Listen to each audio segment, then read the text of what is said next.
We have a quorum. We will now start our meeting with the pledge. Allegiance to the flag of the United States of America and to the republic for which it stands, one nation, under God, indivisible, with liberty and justice for all.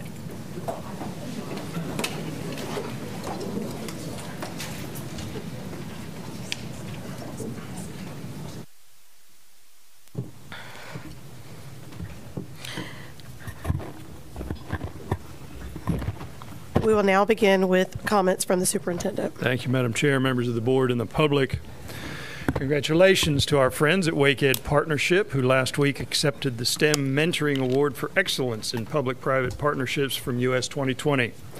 Wake Ed Partnership was recognized for two programs that offer excellent opportunities to teachers and students, Summer STEM and World Cafe.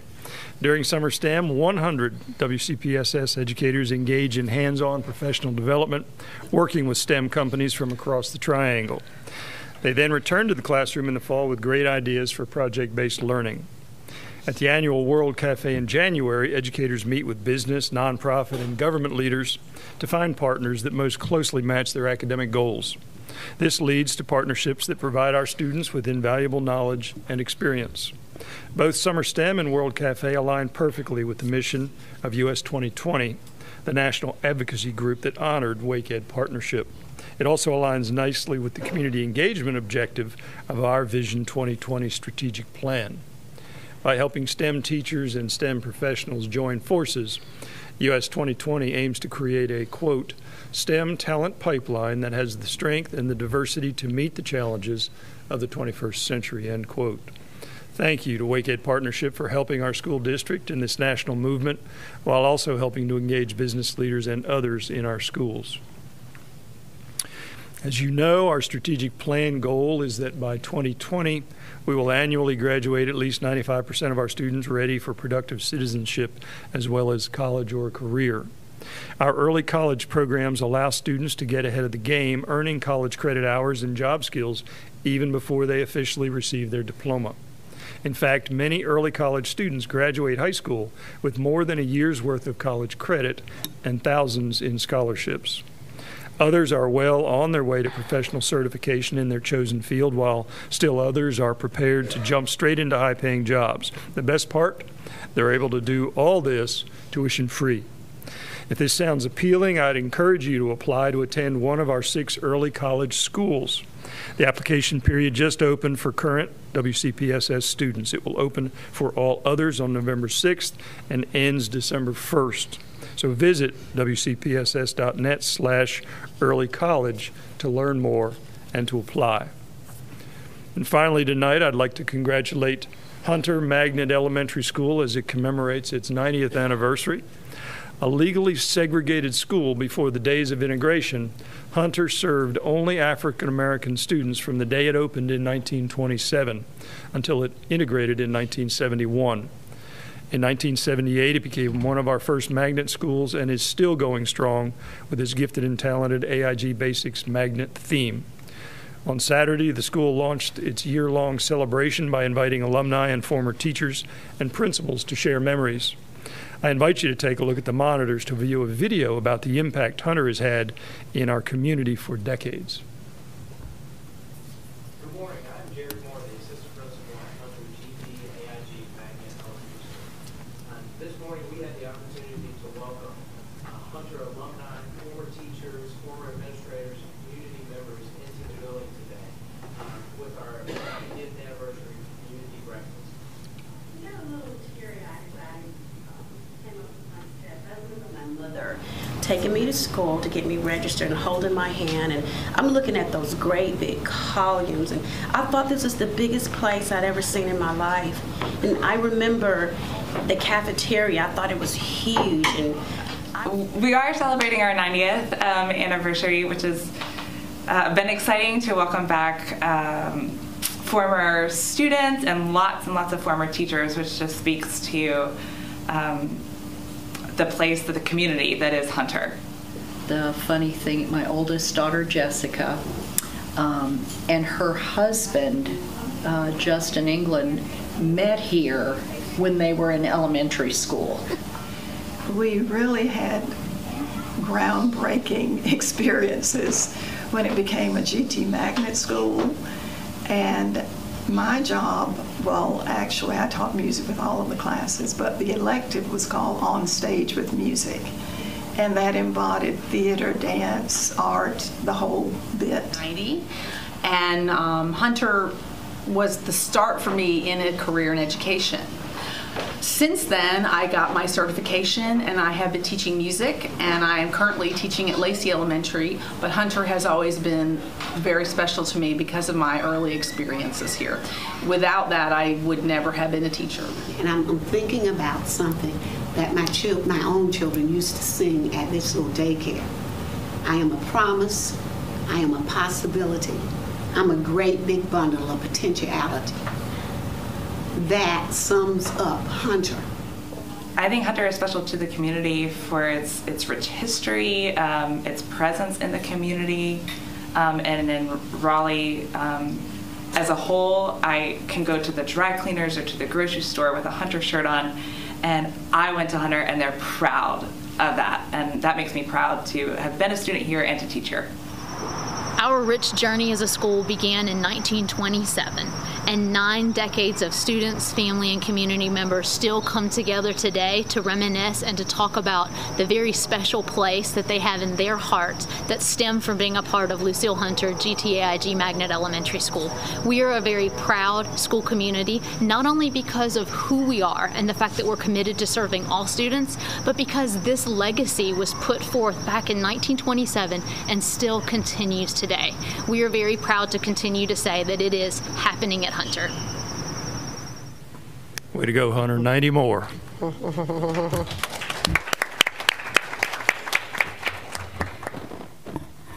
Thank you. Indeed, it was a pleasure to be at their kickoff on Saturday.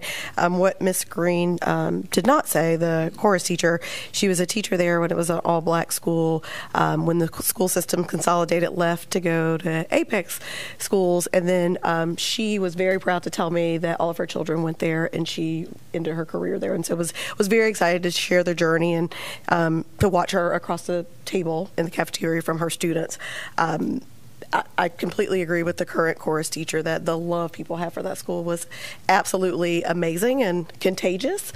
And it's one of those things where you look at the building with those big columns, that it is indeed a legacy of Wake County, and we have many of those, but it was great to actually bear witness to that, to the legacy that people felt and embodied. And one of the things that Miss Mahaffey and I noted was they had really great pictures in there that we could use for the Trailblazers Award. They really, really collected their history. So I'm looking to Mr. Sutton and staff because they had a lot of artifacts that I think would be very useful.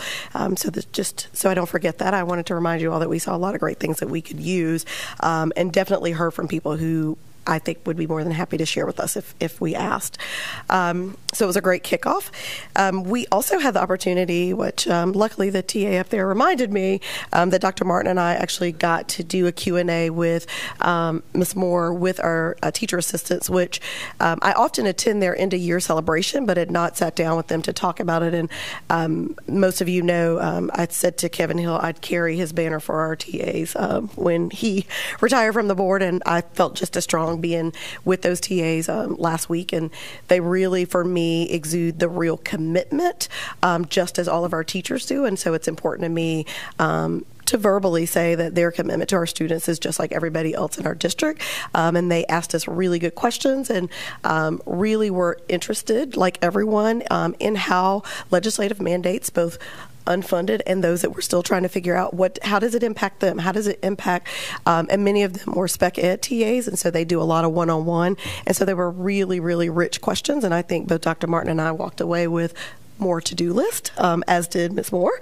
So as always, it's a great experience to be able to talk to our employees at a time where they can ask us questions in small groups. So it was a pleasure to be with them, and always a pleasure to hear our TAs who start with us, who choose to get certified, and those who continue to be TAs. We are very grateful for what they do for Wake County Public School System. I've been to several ribbon cuttings, toppings. I'm not sure if it's because I represent the area of Garner, but this is the first time I've actually signed my own name. Like when I went to Brooks, I didn't sign my name, but this time I did. And so like the kids, I was like, it's going up in the air. So it was a wonderful feeling to see that. And I ride past where Van Dora Springs is often, but to see it actually really having shape and able to listen to the students who spoke about their school and the input that they gave their principal, which was also very fascinating to hear. They gave input on the outside design of their school, and the principal relayed that to the architects, and they actually will be able to look at the changes that they actually help implement. So again, our process, to me, I think is important to say that our students are involved in so much of what we do that we don't always get to share those little nuggets that, as a 3rd, 4th, 5th grader, you're talking to your principal about, I don't really like that overhang there. That doesn't make sense. When it rains, do this. So again, our students continue to amaze me, and always fascinating, and the town of Garner always shows up to support their school, and Van Dora Springs topping ceremony was no different as we watched that beam go up. So we will have another brand new school very soon in District 2. So while new schools bring both excitement and sheer terror for some who will have to change schools, it still is always exciting for everyone to see the buildings and who will go in our buildings and the commitment that our families and community have to us. And so it was a very productive week last week, and I'm fighting sinuses, but nonetheless, I think it's important to note and thank our board and our leadership team and cabinet for joining us this morning for the race exhibit at the Science Museum. It is closing soon if you have not been, but I very much so appreciate being there in a circle. I think at the end is a true culmination, both symbolically, but also the words that we express, that those of us on this board in our leadership at the district are committed to the work.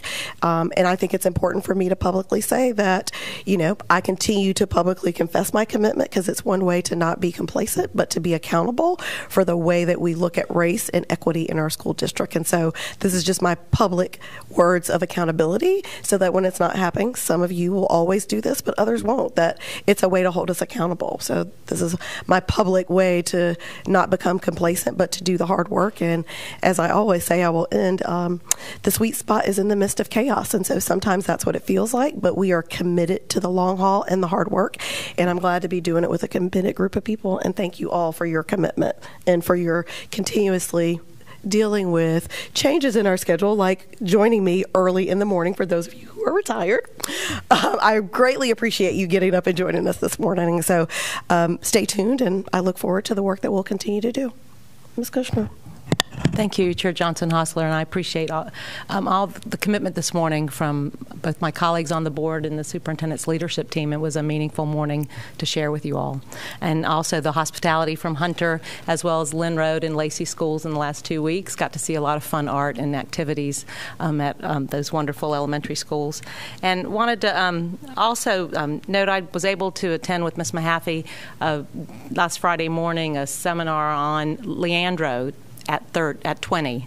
So 20 years after the Leandro decision, where are we in North Carolina in fully funding public education? And it was repeatedly said how the Leandro decision over the last 20 years has spelled out what is needed in schools: strong teachers, strong principal, and the resources to deliver a sound basic education. And so we know what we need to do. And spending a lot of time in the last few weeks talking about all the other things that are going on, both from the state, federal, as well as the local level, to try to do exactly that, get the teachers we need, the principals we need, and the resources we need. So need to continue the conversations and the advocacy, but also recognizing the need for us to put on our equity lens and be comfortable being uncomfortable. Many things are making us uncomfortable, but the discussion this morning is a call for us to all put that on and look forward to improving public ed in Wake County for every single child. Thanks. Just want to echo the comments shared by previous speakers, thanking those who put the conversation together for us this morning. I'm not sure who coordinated that and helped make that happen, but it was a very meaningful conversation and a great opportunity for us to have a discussion with the leadership of this district around race. So thank those that put that together, and thank all of those that participated and appreciate your courage and your words and your honesty as well. Thanks. So we haven't yet mentioned that the Principal of the Year banquet was after our last board meeting, and since then, Principal Enns of Fuquay-Varina High School and Vice Principal Espinoza from Menlo High School were recognized as Principal and Vice Principal of the Year. Congratulations to both of them. But I really thought the entire slate of candidates was very, very strong this year, and it was great to see the work that was being done by them. Like Ms. Johnson-Hostler suggested, it was a great meeting with teacher assistants.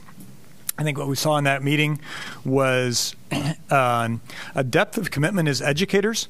I think too often teaching assistants sort of get sidelined as just the copiers, the nose wipers, what have you. But there was and we know this, but it was just always great to have that conversation. There was a real depth of educational engagement and commitment, and I thought we had a very, very fruitful time with them.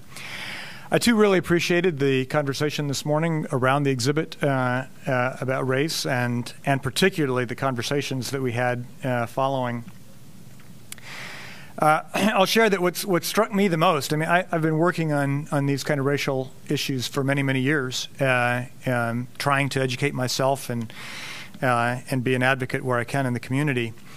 But what really struck me in that exhibit, as I shared, was the extent to which science and data have been used as a tool to create and perpetuate racism.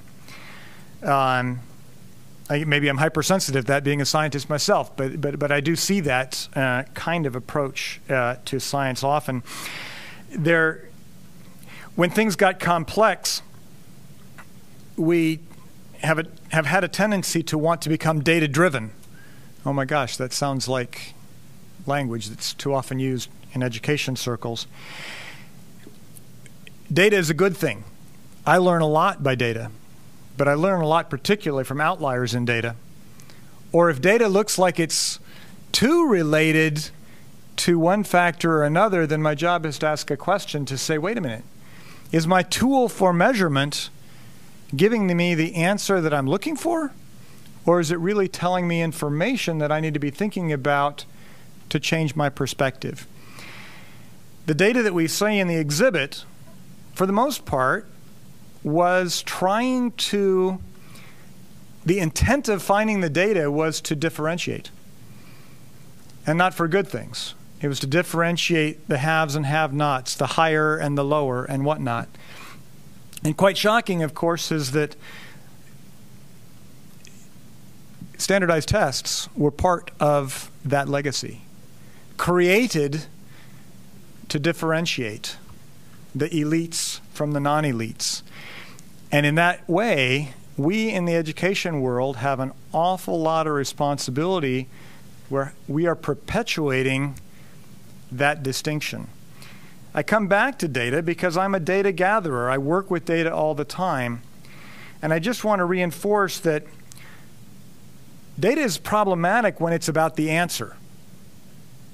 Data is a powerful tool when it's about asking the next question. And as an educator and as a scientist, I want to keep pushing us to understand data, to ask questions, to keep challenging us to understand and struggle with the complexity, rather than being satisfied with data that it gives us the answer, because more often than not, that's the answer that we wanted in the first place, and what we often have is confirmation bias. So thank you for whoever organized it. We've got a lot of work to continue to do, and I look forward to engaging in that process. Mr. Agee.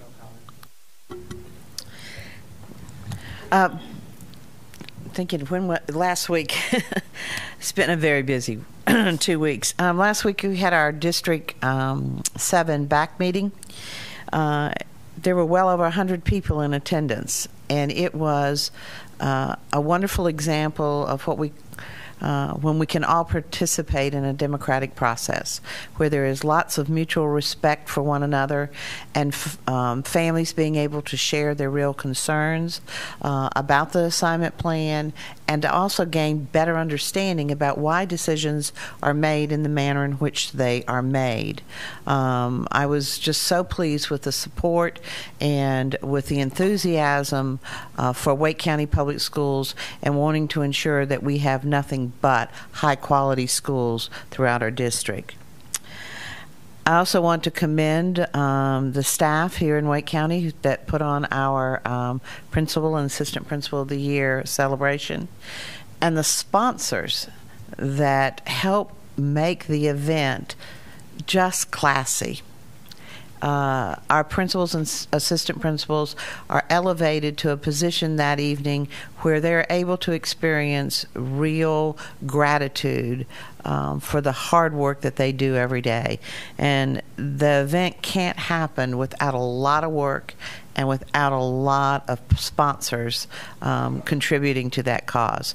I was, again, so impressed with what happened during our celebration. And then I had an experience this week with a bus driver. We keep saying we need bus drivers. Well, I found a bus driver, Brenda Jones, and she actually followed me. I saw her in my rearview mirror.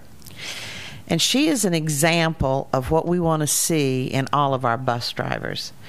Because I was coming out of a shopping center on Strickland Road, and it's very difficult. I forgot, oh my gosh, it's 5 o'clock, and it's really difficult to get out of there and get in the far left-hand lane.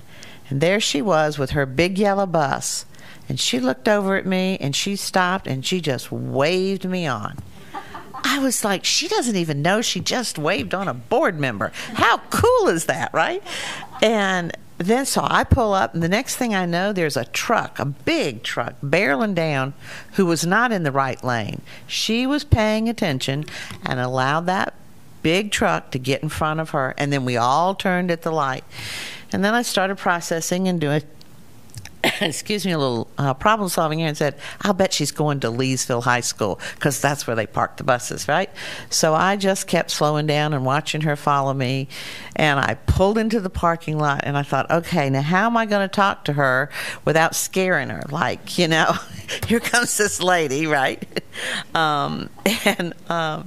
So she did allow me to open the door to the bus after she parked it, and so that I could talk to her and thank her. That's the kind of bus drivers we have in Wake County. She's just one of the examples. And if you see a bus driver who's doing something, stop and tell them. Send them an email to make sure they know, again, we do notice when they're doing the right thing. So it was a glorious day for her to do that. If you can only get the bus number, we can get it to the driver. I have the bus driver's number. Oh, to everybody? Okay. That's a great I can public do that service for you. announcement, actually. And Dr. Merrill, I was not in my special car. I was in my other one.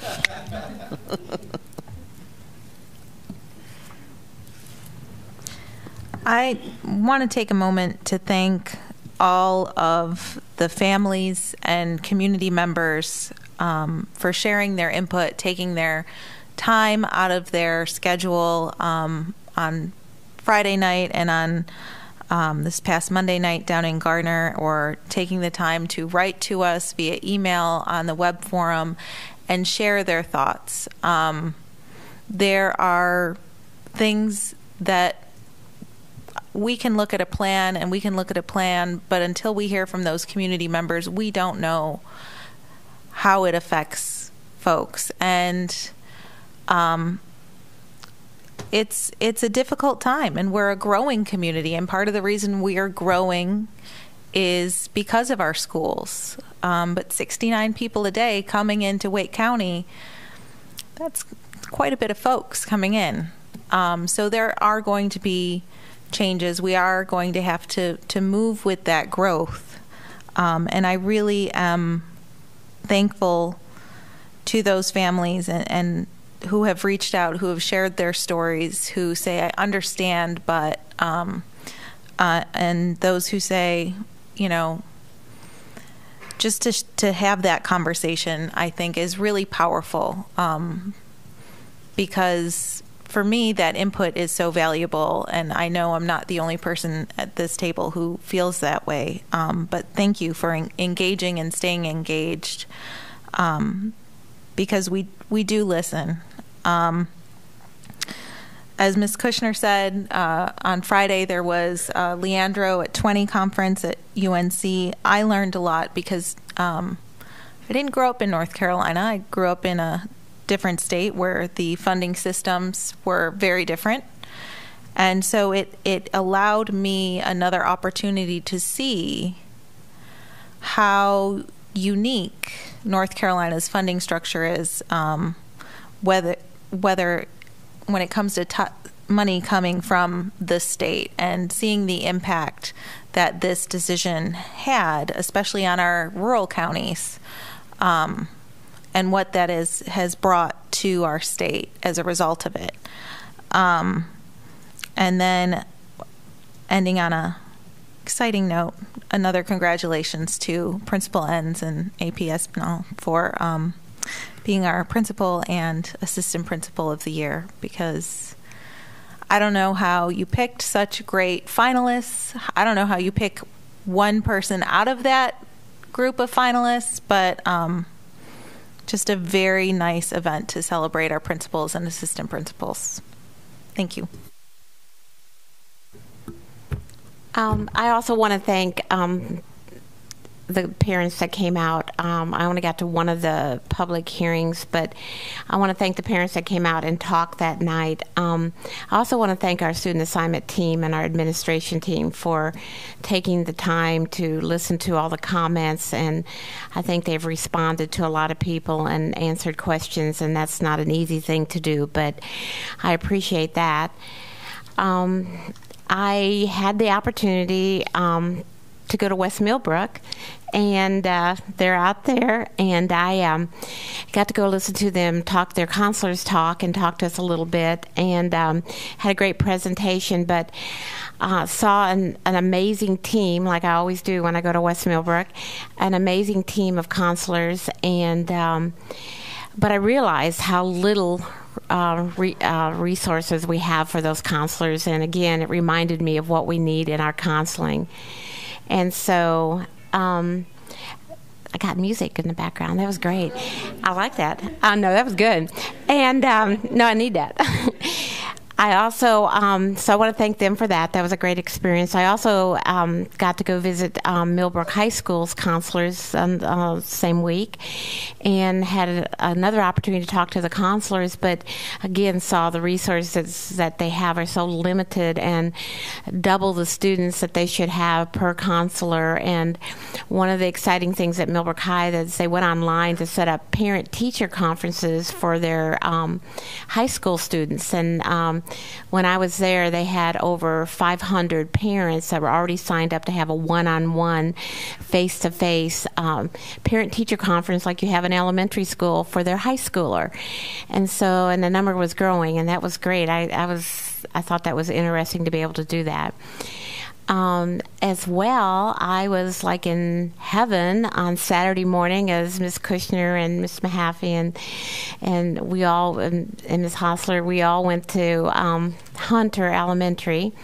It was like old homecoming for me, and I think Ms. Kushner had to follow me around as I was like a child in that school. But Ms. Perkins, who talked, actually was one of the teachers that had my children. All of my kids went through Hunter Elementary, but a lot of the teachers were back, and it was like being, the school, it's got such a life to it and such art and such fun, and the magnet program was just great to be in, and so I was just like a kid in a candy store that morning, and I didn't want to leave. I think I was the last one to leave, and so I had a great time. But it was a great couple weeks. And just briefly, I give a shout out to Salem Middle School on their re-ramp, talking about counselors. And interesting question, what do you do if a counselor's out on maternity leave? If you've got a counselor for 400 kids and that counselor's not there, at some point in time the workload for your fellow counselors is a burden. We don't fund anything for that. The school can use funds they have for substitute teachers and things like that and cobble together a program. But if you're out for 90 days, that eats up a whole lot of resources in a school. So something for us to consider in future budgeting. Is there an opportunity for us to provide relief when a key person like a school counselor is out on leave for an extended period of time? That's all for tonight. Thank you. I will now ask for a motion to approve the agenda for tonight. Motion to approve tonight's agenda. Second. We have a motion and a second. All in favor, please note by saying aye. Aye. Any opposed, same sign. Hearing none, the motion passes. Thank you. Tonight we do have one informational item, Disability History and Awareness Month. There you are. Ms. Hamilton will present. Board Chair, Superintendent Merrill, members of the board, it's Disability History and Awareness Month. Can you get that up for us? I'm joined tonight by Valinda Prince, who is coordinating teacher with special education services, and she's actually the person who makes the magic happen between Disability History and Awareness Month. So I get to start up, but she's going to give you the good stuff behind it. Great. Go ahead. So Disability History and Awareness Month was actually enacted into law through the state of North Carolina in 2007. And right behind that, Wake County Public School System entered a proclamation celebrating Disability History and Awareness Month also in 2007. And those are the documents that you have.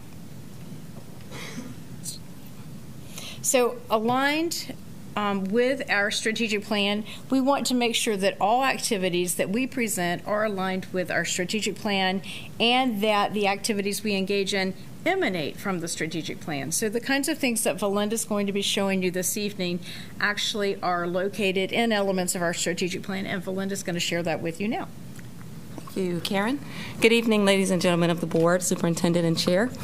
I am always excited. This is my third year with the project, and we are growing, and that's where the excitement comes from. As Karen has shared, this is coming from our strategic plan, and we are highlighting specifically two values. Every student is uniquely capable, and if you'll recall, that was our theme for last year. Our theme for this year is possibilities, and the Board of Education, superintendent, and all staff value a diverse school community that is nurturing, inviting, respectful, inclusive, flexible, and supportive. All of those things are embodied in our theme, possibilities. As you can see here, we have 5 steps for engaging the district in Disability History and Awareness Month, beginning with the expectation that comes from the resolution. Also, to promote the expectation, we have developed a plan for the district, and we're communicating that plan with the district.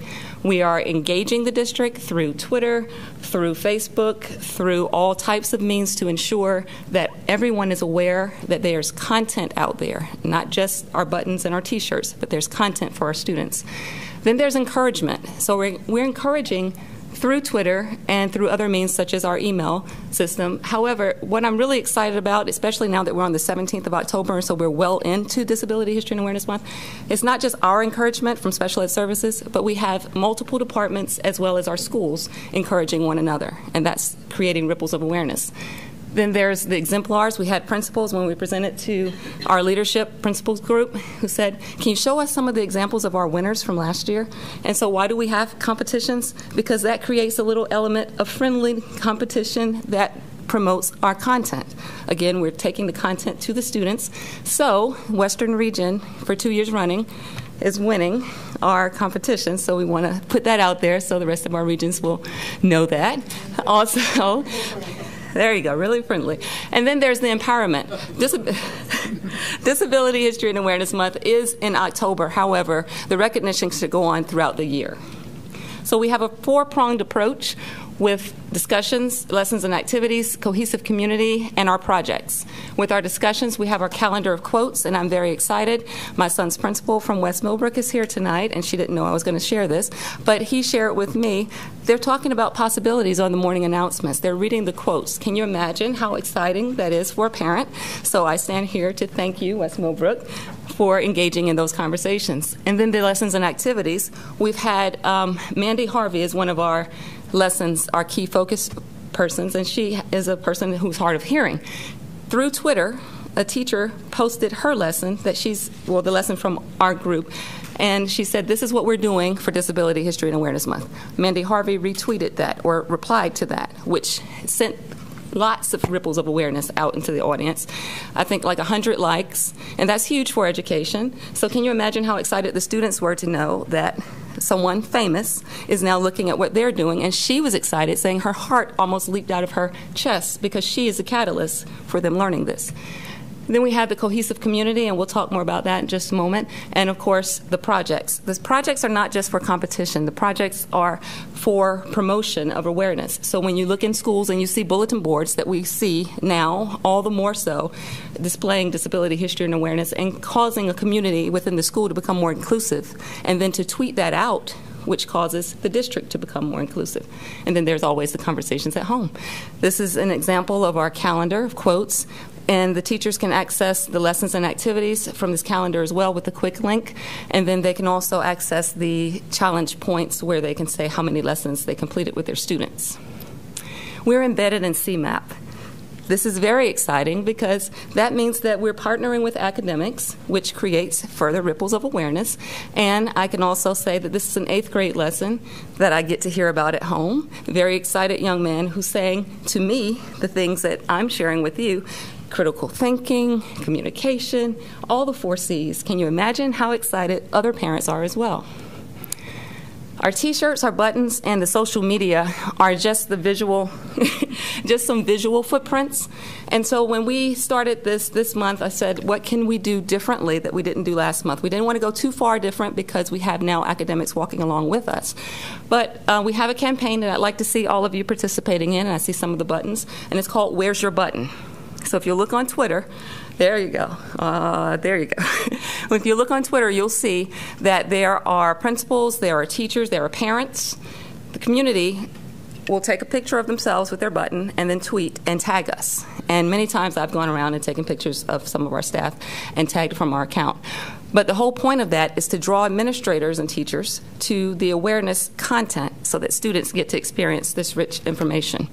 And then we're partnering with social media through our communications department. Matt Dees and the rest of our communications department has been wonderful in helping us get this out. We reached over 1,000 Wake County Public School teachers at our fall conference as we showed them the Disability History and Awareness Month tour, where we went around and presented their awards. We went to their schools, we shook their hands, some of the students were a part of that, and again, ripples of awareness. So now we have folks looking to see who won, and why do we love this friendly competition? Because number 1, it is all friendly, and number 2, it points us back to the content.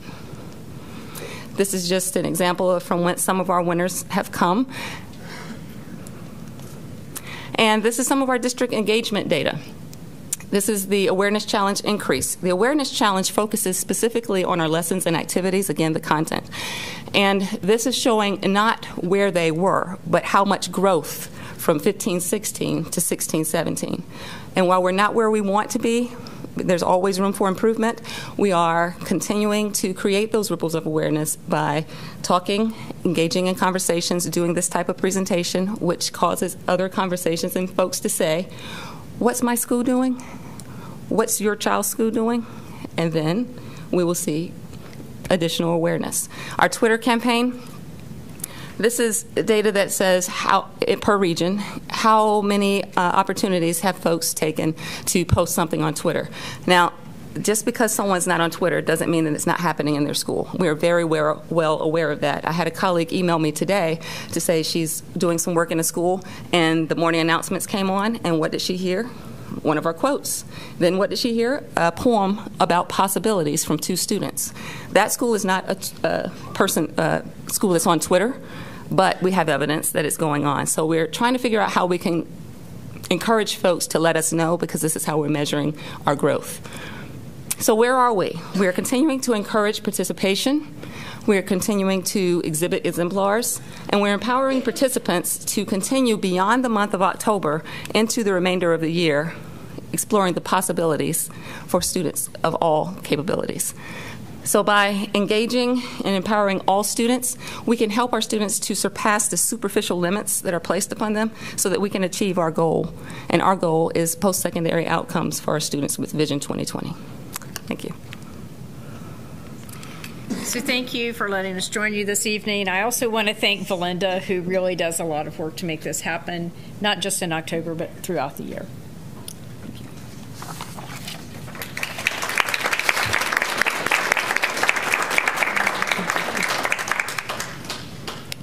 Thank you both for sharing all of the data with us. And back to Dr. Martin's earlier point, there are multiple ways to capture data, so I'm glad you all are looking beyond Twitter and recognizing that many of our schools are doing this. So I appreciate that recognition for our schools, other ways that we can collect data to talk about the ripples that this has had. So thank you.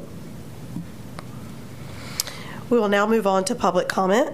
Citizens who sign up to address the board during public comment will be called on in priority order, first for items on the agenda and then for items not on the agenda.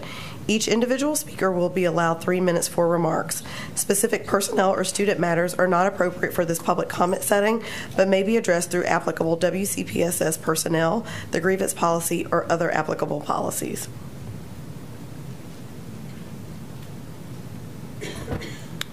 Sarah McDade.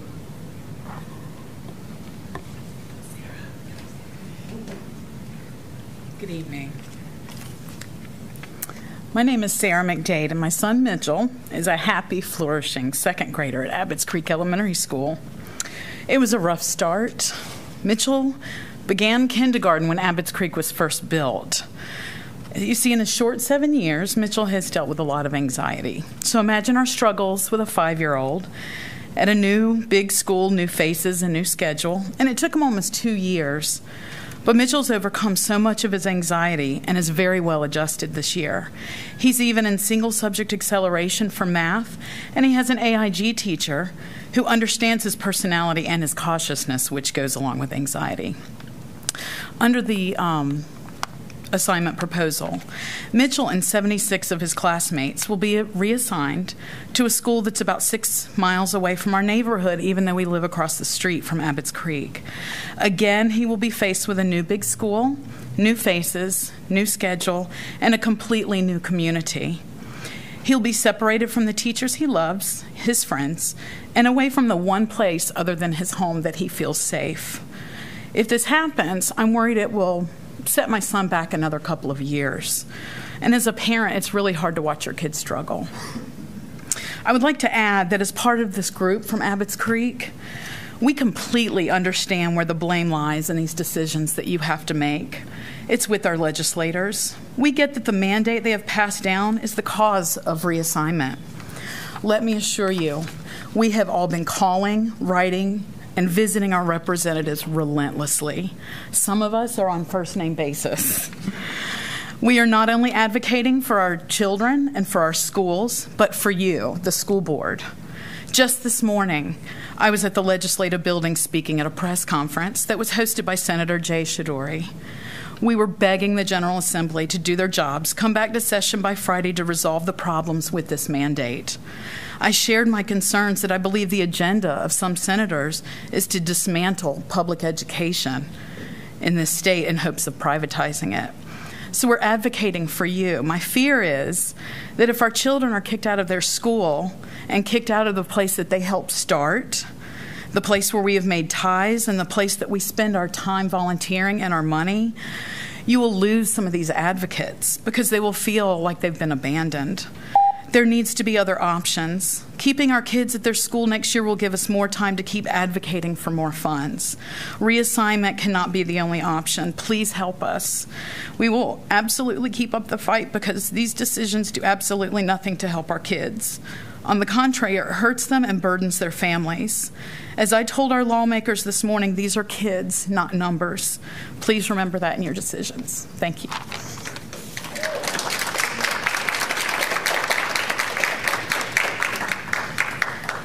Jennifer Leichnicker.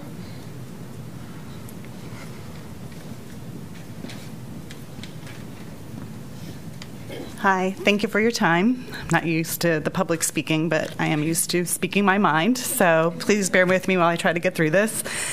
My name is Jennifer Littnager, and I'm the mother of a happy, eager, and well-adjusted first grader at Abbott's Creek Elementary School in North Raleigh. On September 22nd, our lives were turned upside down when our neighbor drove up and told us our son was being kicked out of the school that he is currently attending. I use the words kicked out because not even 1 month into the school year, we were hit with the reality that starting next year, and therefore for the rest of this year, we were no longer part of the school community our son has grown and thrived in, and in addition, will no longer have the stability of the neighborhood support that our families have enjoyed and depended on. I know that by now we have made our case known, that reassigning our children, taking them past the school they currently attend across the street, and transporting them out of the way and out of our community is simply not an option for any of us. Also, you have heard the stories of our neighborhood being subject to 3 base and 5 calendar school reassignments since 2006. We have been told by many that in our case, the sole reason behind this unbelievably painful disruption is the unfunded class size reduction mandate. We have also been told that the options for our school are few, but this, to me, still means there is more than just one. So tonight I am here to implore that you keep our children where they are. Since we have found out about what the NCGA actions are doing to hurt our children firsthand, we've been protesting down at the legislature. We've done TV interviews, press conferences, worked with our representatives, and put pressure on the Senate at fixing this mandate. We have emailed, tweeted, Instagrammed, and Facebooked everyone we know and will continue to do so. We are attending education oversight committee meetings and meeting with our senators. We have formed a coalition of concerned parents and neighbors. We are now organized, united, and ready for a fight. So please make us your advocates and not your adversaries. Do not do to us what the Senate has done to you and tie our hands from having the autonomy to decide what is right for us, for our school, and for our community. Do not force Abbott's Creek into a predetermined set of guidelines they must meet to follow the current enrollment plan. Let our principal, local administrators, and parents come up with a plan, whether a temporary cap or another outside-of-the-box option that may not be the most preferable fix for the problem, but it is for our children. Once this cloud of stress is lifted, we can focus our efforts. However, if our reassignment remains as is, all we can do as individual families is work on fixing the uncertainty for our children's future. This, I suspect, is what many in the Senate want to happen. If this mess is not changed and more funding is not provided, things will just keep getting worse. The value of our education will suffer, and more families like ours will be isolated. I do not have to tell you what happens from there. So please, get on our side. Tell us that you'll do whatever it takes. Give us security and stability, and we will give you a parent's will to fight for their children, and you can't go wrong with that. Thank you.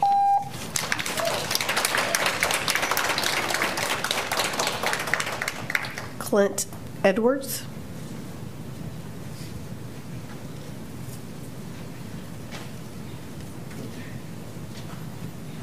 Ladies and gentlemen of the board, thank you for the opportunity to speak tonight. My name is Clint Edwards, and I'm the father of 3 daughters, all of which have attended Willow Springs Elementary School. We have been at Willow Springs Elementary School now for 9 years. My older 2 daughters have now moved on, but they still have remained part of that Willow Springs family. But I also have an up-and-coming second grader next year, and she's more than just a second grader. She's grown up at Willow Springs Elementary School. Her older siblings would carry her around and meet all the teachers. So when she started, she already knew all the teachers, and those teachers really got to know her, and because they've known her since she was barely able to walk. But next year we're taking all that away from her, and she's being told she has to go to Fuquay-Varina Elementary School. Nothing against Fuquay-Varina Elementary School. It's a great school. But it's not Willow Springs, and it's not family. Not to her. So here I am tonight to implore you to reconsider some type of grandfathering that would help her stay with her family next year. Thank you.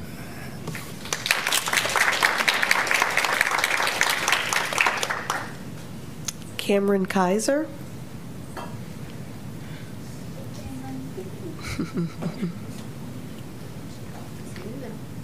This is my 3rd year at Abbott's Creek, and I really like my principals and my teacher.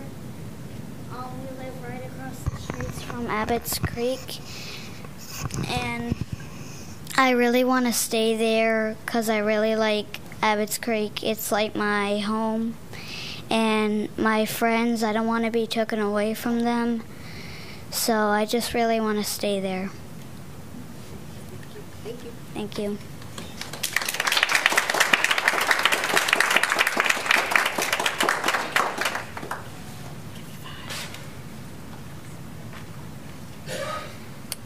I will now entertain a motion, excuse me, for the consent items, to approve the consent items. Motion to approve consent. Second. We have a motion and a second. All in favor, please note by saying aye. Aye. Any opposed, same sign. Hearing none, the motion passes. Our first action item for this evening is Finance Principals 2017-18 one-year compensation schedule. Ms. Jackie Ellis. Thank you. Good evening, Madam Chair, members of the board, and Superintendent Merrill. At your work session this afternoon, we presented to you the Finance Committee's recommendation regarding changes to the 2017-2018 Principals Compensation Schedule. The recommendation is to provide an across-the-board increase of 5% to principals. This recommendation is based upon addressing impacts of the new state salary schedule. The recommendation is for the 2017-2018 school year only. As presented, we will be assembling a team of stakeholders to conduct a comprehensive review of the local component of our principal compensation schedule during the year in development of the 2018-2019 principal schedule. I now ask you for your consideration of approval on the recommended 5% across-the-board increase to principals for the 2017-2018 year. Ms. Kushner. Madam Chair, on behalf of the Finance Committee, my colleagues, I make a motion to approve the principal pay schedule as presented. Given the discussions we've had around performance-based pay, and I appreciate that the legislature recognizes that principal pay being 50th in the country, it was something they needed to address. However, I am hopeful that we can come up with a better solution for the state. So with that, I want to thank the staff for the work in developing this plan and colleagues for their input. Second. We have a motion and a second. Any discussion? Dr. Martin. I, too, want to thank the staff for the work that you've done, but even more so, thank you for the commitment of the work that we will do. And I say that we will do because I really think this needs to be a joint effort between the staff and the board and the community to move us to a point where we're paying our principals professionally and for the work that really needs to be done. So thank you, and I look forward to working with you. Thank you. Thank you. Thank you. Seeing no other hands, all in favor, please note by saying aye. Aye. Any opposed, same sign. The motion carries. Thank you. Next, we have facilities, schematic design for Wiley Elementary and elementary swing space. Mr. Joe DeZibel. Good evening, Chair, board members. I have two items. The first one is the schematic design for Wiley Elementary and elementary swing space at Garner Ninth Grade Center, and then a second one that is tied to this one, which is to do a design change order. The capital improvement plan includes a major renovation project for Wiley Elementary School. The schematic design documents prepared by Gorell Architecture, Inc. were presented to the Facilities Committee on October 11th. As part of this presentation, staff also discussed the need to increase the building budget by $2 million to thoroughly address the historical nature of the project. The staff also recommends increasing the budget for the renovation of the ninth grade center as swing space in order to handle the swing space for Wiley and for two more schools that are coming over the next 4 years as swing space. The facility, Wiley Elementary, is scheduled to be complete during the 2019-2020 school year. This was presented, as I said, as the Facilities Committee. The Facilities Committee recommended this come to the consent agenda. There was a subsequent request to move this to action. I have received some questions since then related to that, and I would like to take a couple of minutes to cover a few things and to address some of those questions. First of all, let's just start off at a higher level, a little bit of history and background. As we all know, we've got this growing county like Wake, and it is a challenge to provide a balance of the new capacity providing new capacity seats, and preserving the existing capacity. Ever since Plan 2004, new capacity has received the majority of the funding, and probably rightfully so because of the enormous growth that was going on within the county. That has continued throughout all the years. In fact, in CIP 2013, it was the largest amount that was put towards new, which was about 59% of the funding. Now, in my 36 years of working in government facilities, I have never really seen the opportunity in where funding was totally available to catch up, both on new or existing renovations. It's always been a tough goal just to be able to stay even and meet your recurring need that you have for new schools and for your existing schools. So you've got to protect and provide the capacity for new schools, but you also have to preserve your existing capacity that you have in place. Now, since we started the approach in CIP 2013 and also year one of the 7-year plan and then year two of the rolling 7-year plan, we've always provided a match of membership with new capacity seats. We've been trying to meet the membership projections that are out there. And then the rest of the funding has been used to take care of the existing schools. Now, Wiley started showing up on a list as early as Plan 2004, probably even earlier than that. But there were limited funds, and the fund level never reached down to where Wiley was located on the list.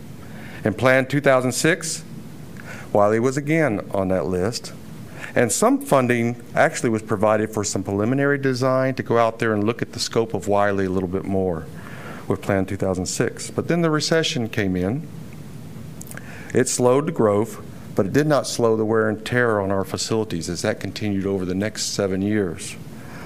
Next came CIP 2013. When we got to CIP 2013, staff had probably a list of, we had narrowed down a list to about 30 schools that we needed to dig into a little bit deeper. And once we looked at those 30 schools, we narrowed that list down to about 12 schools that we brought to the board using our usual prioritization process, which includes 4 different categories. It basically looks at the facility condition. It looks at health and safety issues. It looks at the ability of the facility to help deliver the academic program. And it also looks at student assignment issues such as capacity or under enrollment, which sometimes if you can go in there and do some improvements to the school, you can help draw new students into the school. Now, if you look at those 4 categories and you look at Wiley actually, out of the 12 schools that were on the list, Wiley came in number 4 based on the condition of the facility. Issues such as secure front entry, roofing, flooding in the kitchen area, stairwell that is often avoided because of the condition of the stairwell. All those issues all played a part in that 4 out of 12 ranking. When you look at health and safety, they were ranked around 6 out of the 12.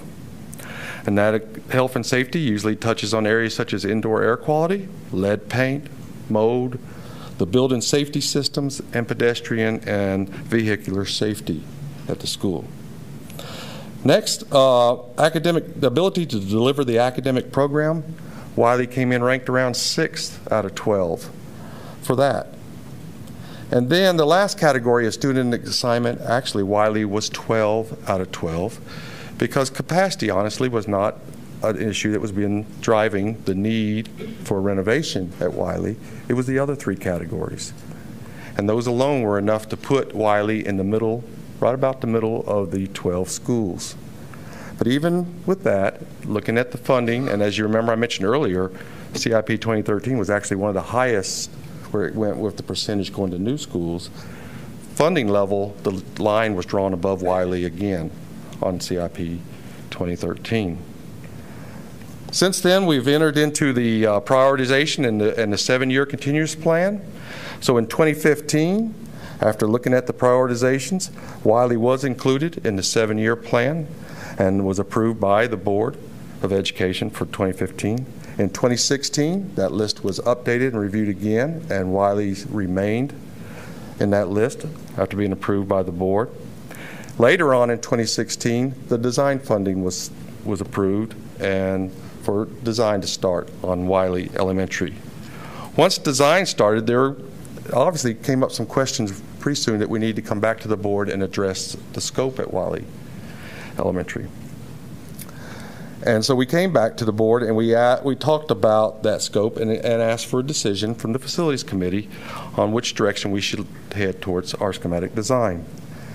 One of those issues that were in there was actually a discussion about the need for additional classrooms. And those additional classrooms was being driven by the magnet program that was provided there. And that the fact that since Wiley is an older building, a lot of the existing classrooms are smaller space sizes. They're not your normal standard space size for classrooms. That, and at the same time, the discussion about K-3 was out there. So we had an ongoing discussion how many classrooms were needed additional for Wiley in order to meet the magnet requirements at that school, but also to take advantage of the opportunity to be prepared for anything that might come out of the K-3 impact. What came out of that was a decision that ended up adding 3 classrooms to Wiley Elementary. And the idea was that those 3 would be identified with 2 others as magnet classrooms. But if K-3 weighed into the issue, the school does have the flexibility to use those classrooms, some of those classrooms, to handle the K-3 legislation requirement. So what came out of that is now that after further discussions and looking into the K-3 involvement legislation, the Wiley principal needs to be able to capture the equivalent of 3 classrooms in order to meet the class size reductions and maintain the same capacity that they have today under the current legislation. So the membership basically will dictate which enhancement classrooms will be captured. But the capacity that is being used for now maintains that there will be 2 magnet classrooms, which it would be an improvement over what they have today, because often what they have in the past, they've only been able to free up 1 classroom for the magnet program. And this will actually put the school in probably a little bit better position than some of the other schools in the district that are also having to deal with the K-3 classroom situation and having to give up art and music in their areas. And as you know, also Wiley is a historic building, which requires additional cost to preserve that history and that facility. And the longer those repairs go without being addressed, the high cost will be higher for those, and they already tend to be a higher type of cost when it comes to historic preservation. So today, staff is asking you to approve the schematic design for this project, and the project will return to the Board of Education later, again, when we're ready to advertise for construction. Thank you, Mr. Desiremore. Mr. Fletcher. Madam Chair, Chair of the Facilities Committee, I'd like to approve recommendation of the staff of this request from staff for the funding increase and approve the schematic design for Wiley. Second. We have a motion and a second. Any discussion? Mr. Agee. So I heard you say that the capacity is going to stay the same. Can you tell me what the existing cafeteria capacity is? How does that suit with the overall school capacity? There is a new cafeteria will be built with the renovation. But I'm talking about the existing cafeteria with the existing capacity. How is that matching up? Let me check. The facility planner, Anna Marie Taylor, is here with us. Anna Marie, you know the answer to that by chance? Currently, they only have a one-sided serving line, so they can it's a very limited capacity now in that cafeteria. Yeah. Mr. Fletcher, just a point of quick clarification. I'm trusting that your motion, but tell me if I'm wrong, includes the entire recommendation from staff, including the elementary swing space at the Garner. Yes, thought so. I just wanted for clarification. Yes, yes. Thank you. Wiley Elementary and elementary swing space at Garner Ninth Grade Center. Thank you. The current cafeteria capacity is, first of all, it's got a one-sided serving line, so they are limited to the number of children that they can actually serve in the cafeteria. I don't know the specific number, but they serve lunch from 10 till 2 with that limited number of children.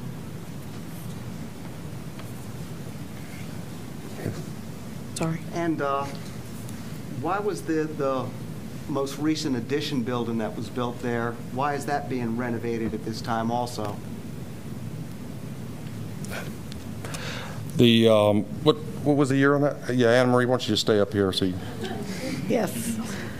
I was going to strongly recommend that. Thank you. That's my wellness plan for today. Get your steps in.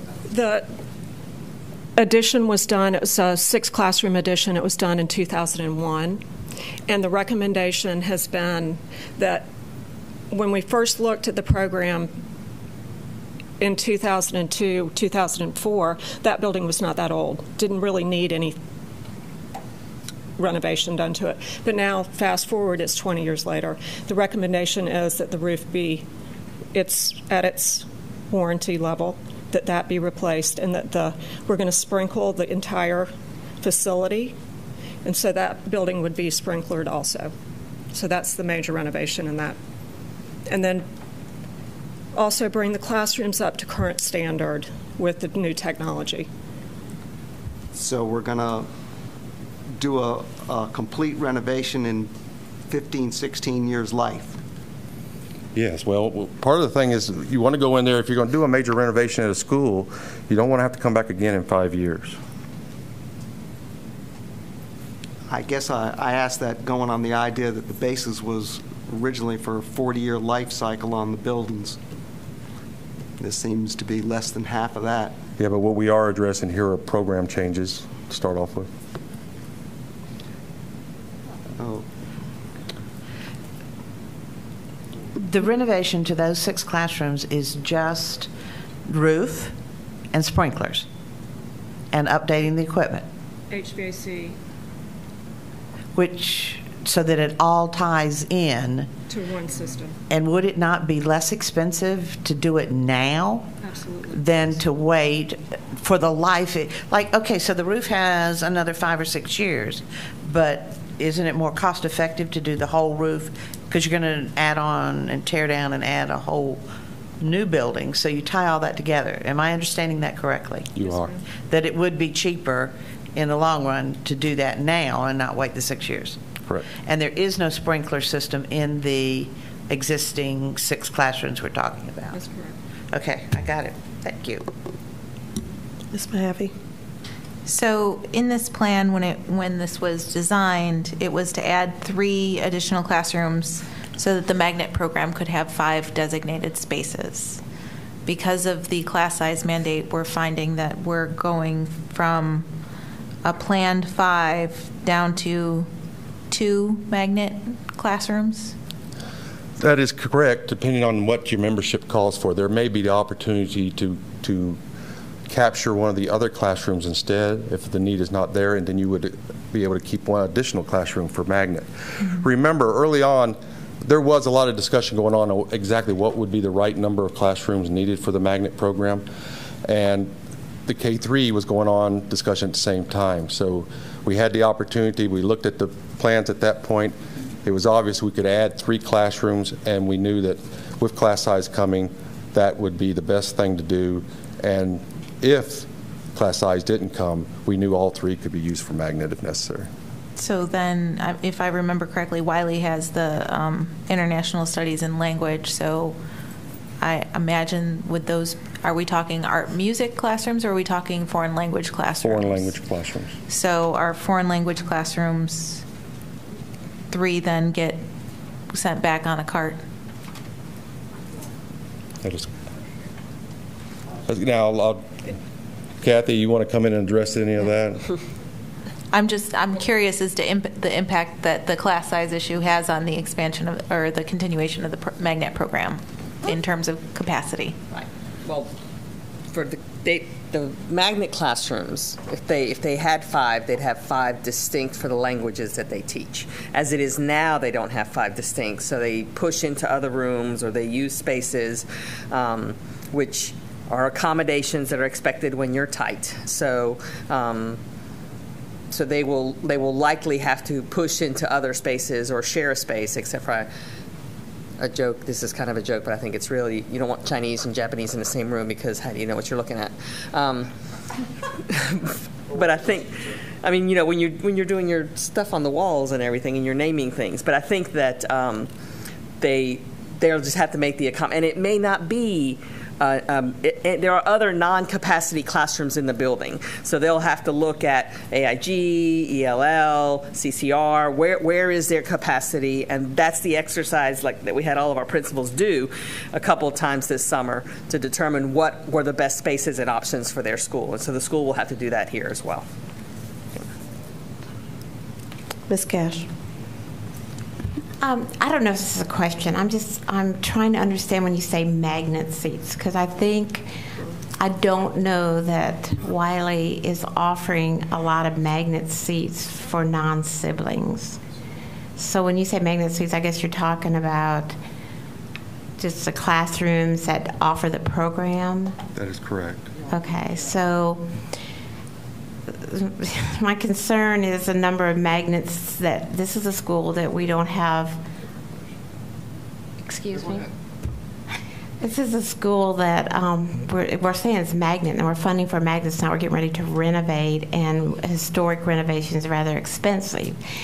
And so, how many magnet seats did we offer to non-siblings last year? I think we offered maybe a total of 20, I think is what we said, and 7 of those were non-siblings. And that's at the kindergarten level. 14 were non-siblings. 14 were not siblings. And that varies from year to year. I think in first or second grade, it's a lot more that are siblings. I think and the magnet program is a whole school program, so it's not just for the magnet students. And when you look at the size of the school, which is already small, and you do about 20 seats per grade level, that's 20 times 6, that's 120 out of a capacity of 420. That's between 25 and 30% of the school is magnet, which is on target with a Group 2A magnet. So it's kind of a magnet, but it's kind of it's not growing as far as bringing new families in. Or will we be able to do that eventually? I think it depends on what happens with the K-3 class size legislation and what happens in the community in general. They have, that's an area that has regentrified over the years, but everything cycles. So. Okay, thanks, Kathy. Mr. Fletcher, then Ms. Kushner. It's not really a part of what we're dealing with tonight in terms of proving the schematic. But the discussion around whether there are 5 magnet classrooms or not is a function of the class size mandate. And it is a question that we need to ask for every school that operates a magnet program. Because the class size mandate can start nibbling against a very quality program, and we just need to recognize that, and hopefully we can make sure that our legislators understand that the exemplary programs that we operate in our magnet schools are in some ways being cannibalized or diminished in their quality by having to convert what had been dedicated spaces where you could have Japanese words on the wall, for example, as part of your instruction, into regular classroom spaces for traditional core curriculum. And so, I mean, that's just to share that it's not really driven by this, but it does come up as a conversation point that illustrated in this school where we're having to, where the decision is being made for some magnet program spaces to be converted. Now, the ideal would be that 5 spaces in this building would be magnet, and we're saying that by adding 3 classrooms, we hope to come out of that with at least 2 that are dedicated for magnet, perhaps 3. Whereas today they have none, I believe is true.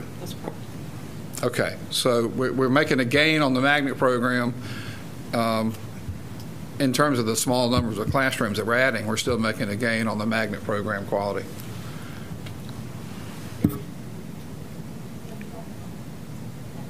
Thank you. And I want to reiterate that along that theme, that the K-3 class size limits put on us are causing us to compromise instruction and learning throughout the district. So it's not just here at Wiley, but it's something that clearly we're concerned about countywide. And so I don't want us to get, I think it's unfortunate that we're having to, that it's coming together when we're talking about this specific renovation, because we have an older school that's been delayed, it's been cited as a need for a renovation since 2002, 2003. It's consistently been bumped down the list. And so now here we come to finally finding funding for what I think is a very needed renovation, both for safety and health, as well as instruction and daily life in that building. So I would hope that we support this renovation. It's difficult for this school community to move to Garner, but I also think it's cost effective for the district to put that funding in that 9th grade center to become a K-5 swing space, because we're going to be able to have that with 2 other schools that are in need of renovation.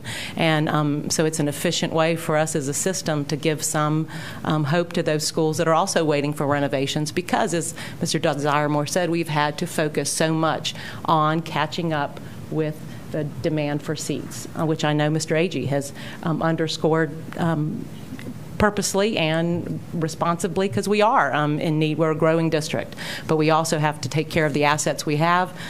It's a beautiful historic building, and I value it as a school asset in Wake County, so I'm hopeful that we will support the renovation for Wiley.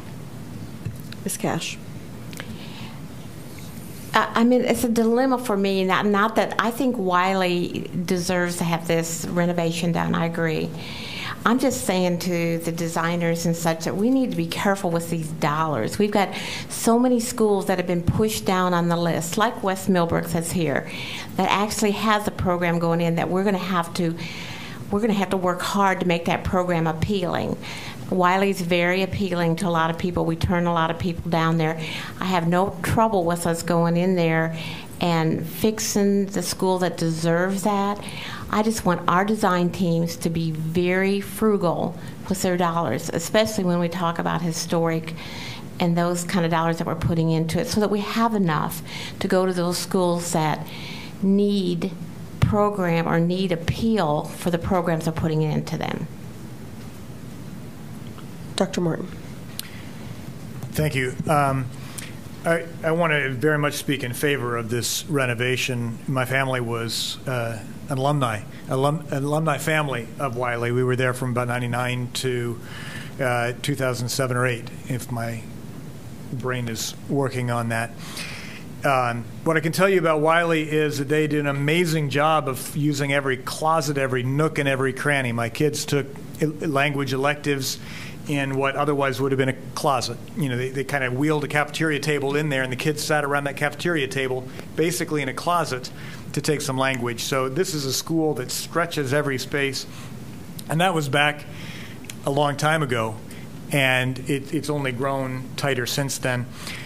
You know, when you went to the cafeteria, you're absolutely right. The single lane took forever, and so some years the kids would be eating breakfast at eating lunch at breakfast time, and other times halfway toward dinner. On top of that, the way the current cafeteria sits, it's sort of down in a low point of land and regularly floods. And there was more than one occasion where you had to have lunch in your classroom because you weren't going to the cafeteria anytime there was a heavy rain. So there's just a lot of issues at Wiley that need to be addressed. Having a strong magnet program, particularly the languages program, is absolutely critical today. There is one skill that I would argue is a 21st century skill, and that is learning to speak another language. And Wiley initiates that well. We need to expand that.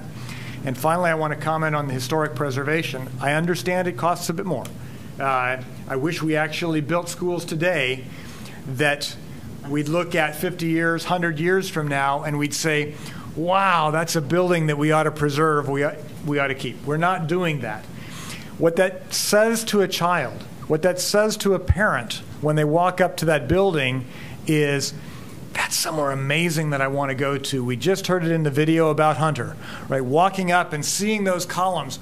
Oh my gosh, am I really going there? That inspiration that it puts in the minds of young children and their parents is priceless. I wish we could do that to every new school we build. I don't want to take it away from the schools that are actually there. I think we have a duty as part of our community to invest and make sure we preserve that history. And frankly, let's build so that 100 years from now, people are saying, let's keep that school. Any further discussion? Thank you for standing here with us. So we have a motion and a second. All in favor for both facilities for Wiley, including the swing space. All in favor, please note by saying aye. Aye. Any opposed? Aye. The ayes have it. The motion carries. Thank you. The second item I have is design phase change order number 1 for Wiley Elementary and elementary swing space at Garner Ninth Grade Center. Madam Chair, I move approval of those 2 items. Second. We have a motion and second. Any discussion? All in favor, please note by saying aye. Aye. Any opposed, same sign. The motion carries. Thank you. Thank you. Academic advancement. Mr. Brian Kingsley, EL Education Contract. Good evening, Madam Chair, Madam Vice Chair, fellow board members, and Dr. Merrill. I'm excited to be here before you this evening to talk about a contract amendment for our current partnership with EL Education. It was great spending this morning with you. One of the greatest levers that we have to promote equity in our district is to ensure all of our students have access to a thinking curriculum, a 4Cs curriculum. And in addition to that, we have to give our teachers and our students the time to develop, understand, and to personalize that experience. You as a board in June of 2017 provided us a tremendous amount of funding to support our 3rd grade and 6th grade teachers with extensive and deep professional development. I'm very proud to say that every 3rd grade and 6th grade teacher, unless they are new to our district and are still in transition, have been provided 3 days of professional learning on this experience, as well as any other teachers that are in our schools that support those grades, such as special education teachers, interventionists, coaches, AIG teachers, as well as all of our coaches and administrators. Based upon the feedback that we're hearing from our teachers, they are continuing to desire more professional development, and we would like to extend on that. Due to your graciousness, we have been able to purchase all of the trade books, which are the centerpieces of this curriculum, for grades 4, 5, 7, and 8. And based upon our current teachers' feedback, we would like to aggressively promote professional development opportunities for those grade levels. So when their new school year begins next year, that they can hit the ground running, and we can make sure that we reduce anxiety and help promote them and develop them over the course of this year. So tonight's proposal would allow us to begin to develop all of those teachers earlier in a more efficient way. And the amendment here amounts to just over $480,000. I'm happy to entertain any questions that you may have. Ms. Harnstein. Tell me a little bit about the feedback you're getting from our schools that have implemented it. Sorry, I thought you were going to give me a motion so we can entertain the discussion. Oh, sorry. That's okay. Motion to approve. I understand. Second. We have a motion and a discussion. Motion and a second. Ms. Harnstein, discussion. And we do have some schools that have implemented 3, 4, and 5 this year. Yes. And 6. Do we have any doing 6, 7, and 8? We do. We have some of our restart schools that are doing it at the middle school level. So what's the feedback from those? What have you learned from a full implementation of 3 grade levels? We need to give them time. Especially from an ELA perspective, these teachers are asked not only to comprehend the curriculum, the supporting resources, the questions, how the curriculum is scaffolded, but most importantly, they're being asked to read all of the pieces of text that are at the center of the curriculum. So that's a tremendous amount of time, and so we need to be respectful of that, responsive to that. I think our feedback differs between our traditional schools and our year-round experiences, just simply based upon our year-round schools opening coming up in early July, and we made our announcement around this curriculum in May. So we're currently trying to be more responsive to those schools. We are promoting leadership forums that are optional for principals, school leaders, and teachers across the district to be able to have opportunities to answer their questions. So we've been very responsive, but the feedback's been pretty powerful. Kids are doing whatever we ask them to do, and this curriculum is promoting the 4 C's in new and unique ways. But it is challenging for our teachers to understand what that means for them so they can be able to personalize the curriculum and put their artistic expression of how they like to teach in that curriculum. So we need to continue to provide and promote that time. Are we facing any challenges in getting the materials to the teachers? We have experienced some challenges with a vendor that was awarded a printing service. We have basically ended services with that contract vendor. They were not meeting our expectations, and we have found another provider that we feel very confident will be able to execute for our schools. They deserve that. I have great support for speeding this process up because it is wonderful. Thank you. It's the direction we need to go, and the fact that we do it so much earlier so that our teachers can get the training before they even go home for those Yes, that are not in year round, to be able to have it sooner, to have more time to prep. So the sooner we do it, the better. Thank you for your support. Ms. Mahaffey. Is this going to be something, because we had initially talked about a 3-year rollout where this year would be 6th grade, next year would be 7th, and the following year would be 8th. Are we trying to push towards more 7th and 8th grade implementation next year, or will that be based on the school or the teacher's decision? What's that looking like? It's a great question. So it's a multi-year rollout in terms of the supports. It will go way beyond 2 or 3 years for all of our schools. However, the expectation for next year is that we provide and implement this curriculum in grades 3, 4, 5, 6, 7, and 8 beginning next year. Will we see? Are we expecting any sort of disconnect between our current 7th graders who are using SEAM app? Right, material versus when they go into 8th grade, and letting them learn about the material and so they can have that smooth transition In terms of the students or teachers? Well, both, now that you mention it, yeah. I believe both for students and teachers, the experience will be more rich. The standards alignment will be stronger. The types of questioning and the type of text that students and teachers will be interacting with on a daily basis meets the demands of our standards and then some, most importantly, our strategic plan. So I think the experience, going back to your question, our student experience for current 7th graders will be the same as our current experience for a 6th grader or a 3rd grade. And I think our students are reaping the rewards of that experience. Thank you. Seeing no further discussion, all in favor? Oh, sorry. I just wanted to make sure that looking at the précis and the contract routing form, I just want to make it clear that the amount of the change, tell me if I've got this wrong, the change order is for 480,700, taking the total contract amount to 862,700, correct?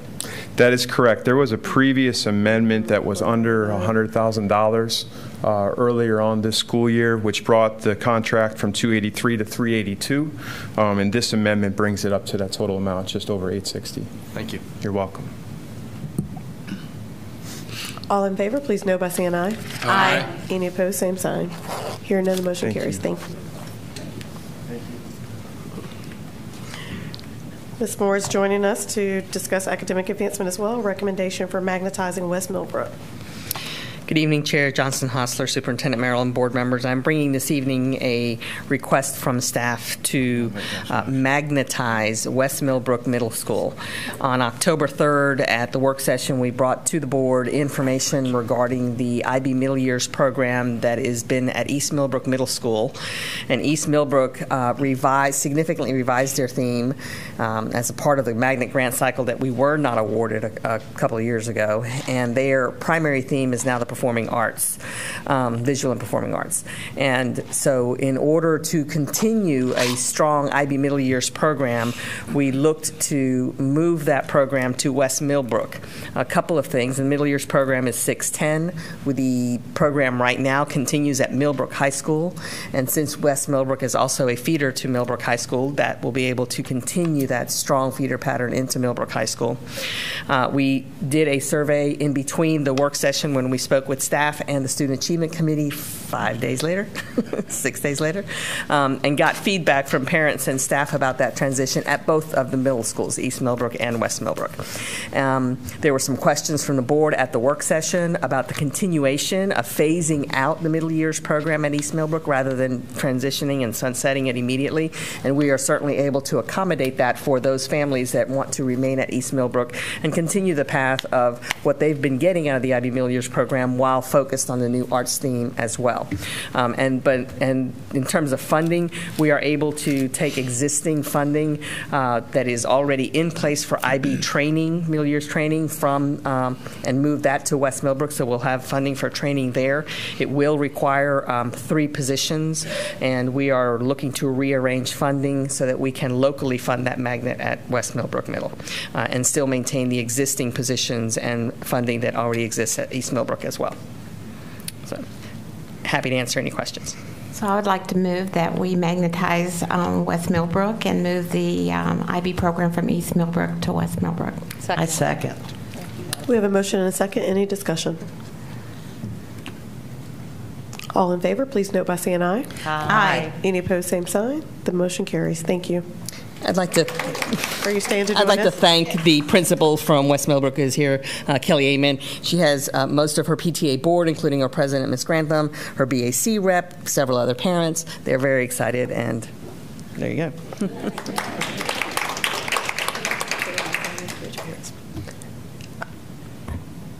Next, we will have. I was waiting. I was like, I think that's you. I was looking for the order. Yes, Board Policy 4252. Excuse me, North Carolina Address Confidentiality Program, first reading. Hello again. We're bringing Policy 4250, the North Carolina Address Confidentiality Program policy, on first reading to the board. This policy was presented to the Policy Committee as part of the Policy Migration Project. It was reviewed in the September Academic Advancement meeting and the September Policy Committee meeting. There is not a current policy that specifically addresses address confidentiality, but this policy hugs general statute and language around the requirements that exist for the school system in this program. We are bringing it today for approval on first reading. Dr. Warren? On behalf of the Policy Committee, I'd like to make a motion to approve the new policy 4250, address confidentiality. Second. We have a motion and a second. Any discussion? Hearing none. All in favor, please note by saying aye. Aye. Any opposed, same sign. The motion carries. Thank you. Board Policy 6860, Co-Curricular Activities and Athletics. Yeah. First reading. Mr. Kingsley, welcome back. I'm glad to be here. Thank you. I'm here again to present Policy 6860 around co-curriculum activities in athletics. This is presented as an update to current policy. I would like to call out that specific update to make the community aware. This is in regarding extending the validity of an athletic physical from 365 days to 395 days. And this proposal, or first reading, would allow us to align our changes with state policy. This policy was approved by our Policy Committee meeting on September 26th of this year, and I'm happy to entertain any questions if you may have them. Dr. Martin. Motion to approve the revisions to the policy on athletic participation. Second. We have a motion and a second. Any discussion? Dr. Martin. Just want to clarify for those who might have read the 395 like me and thought it might have been a dyslexic swap. The added 10 days makes a lot of sense. If you didn't know why, it's because of your insurance. Your health insurance. Your insurance programs might give you a physical once every 365 days, and therefore you need that extra 10 days to make sure your insurance company... 30 days. 30. 30 days. I'm sorry, 30 days. Can't do math. You need that extra 30 Sure you days can. so that your insurance company actually covers your physical. Great. So that's why we're doing it. Thank you, sir. Seeing no more discussion, all in favor, please note by saying aye.